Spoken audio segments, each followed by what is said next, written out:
नमस्कार, breaking tube में आपका स्वागत है। आज हम बात करेंगे भारतीय लोकतंत्र के उस काले अध्याय की जिसे आपातकाल कहते हैं। 25 जून 1975 एक ऐसी तारीख जो भारत के इतिहास में हमेशा सवाल बनकर दर्ज रही। इस दिन रात 12 बजे जब रेडियो पर सारे जहां से अच्छा बज रहा था, संविधान की आत्मा को कुचल दिया गया। देश में आपातकाल लगा दिया, न संसद चली, न प्रेस बोला, न लोगों ने सवाल पूछे। एक प्रधानमंत्री की कुर्सी बचाने के लिए समूचे देश को जेल खाना बना दिया गया। भारतीय संविधान के अनुच्छेद 352 में जहां पर यह बात को उल्लेखित किया गया है कि यदि देश में आंतरिक या बाह्य आपात स्थिति होती है तो राष्ट्रपति आपातकाल घोषित कर सकते हैं। लेकिन सवाल यह है कि 1975 में ऐसा क्या हो गया जो देश को इतना बड़ा कदम उठाना पड़ा। जवाब था सत्ता का डर, अदालत का फैसला और विरोध की उठती हुई आवाज।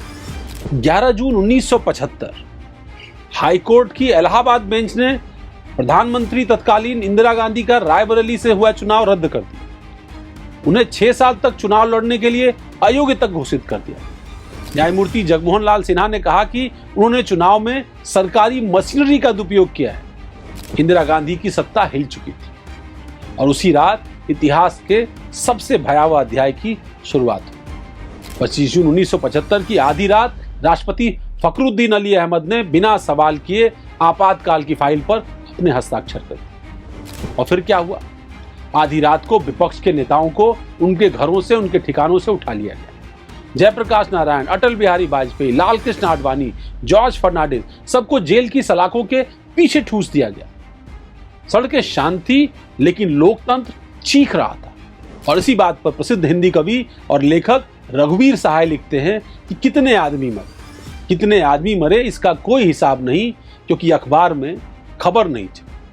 वहीं कवि अशोक वाजपेयी भी इसको लेकर के कहते हैं कि साहित्य का सबसे बड़ा काम सत्ता से प्रश्न पूछना था। आपातकाल में लेखकों ने जिम्मेदारी उठाई, किसी ने शब्दों से तो किसी ने मौन रहे। प्रेमचंद की विरासत के वारिसों ने कहा कि अगर कलम डर गई तो आने वाली नस्लें किताबों में केवल सत्ता के गीत पढ़ेंगी। इंडियन एक्सप्रेस और स्टेट्समैन के संपादकों को चेतावनी दी। एक दिन इंडियन एक्सप्रेस ने पूरा एडिटोरियल पेज खाली कर दिया। यह विरोध था, बिना कुछ कहे सब कुछ कह देने का साहस था। इंडियन एक्सप्रेस के मालिक रामनाथ गोयनका ने कहा, अगर मैं डर गया तो पत्रकारिता मर जाएगी। आपातकाल के साथ एक और नाम होगा और वो नाम था संजय गांधी। कोई निर्वाचित पद नहीं, लेकिन सबसे ताकतवर सांस।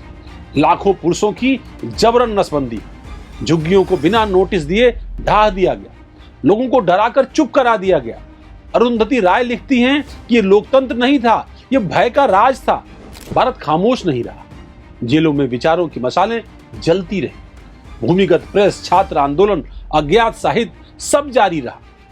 जॉर्ज फर्नांडिस जो विपक्ष के बड़े नेता थे, बम ब्लास्ट की साजिश में गिरफ्तार कर दिए। जेपी आंदोलन को दबाया नहीं जा सका बावजूद इसके।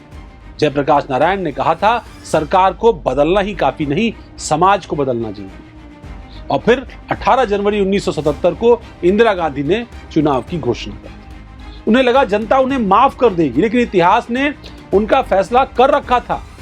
जनता पार्टी की ऐतिहासिक जीत हुई, मोरारजी देसाई देश के प्रधानमंत्री बन गए।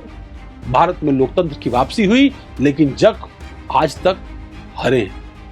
आपातकाल हमें सिखाता है कि लोकतंत्र की रक्षा करना केवल नेताओं का काम नहीं है, हर नागरिक का फर्ज है, क्योंकि जब हम चुप होते हैं तो सत्ता जोर से बोलती है।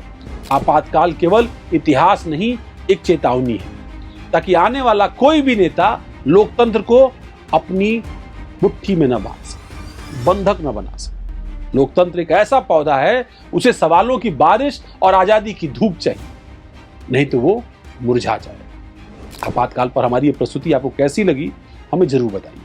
हमारे YouTube चैनल ब्रेकिंग ट्यूब को सब्सक्राइब करिए, हमारे दूसरे डिजिटल प्लेटफॉर्म्स को फॉलो करिए, ताकि इस तरह की प्रस्तुति हम आपके लिए लेकर आते हैं। धन्यवाद, नमस्कार।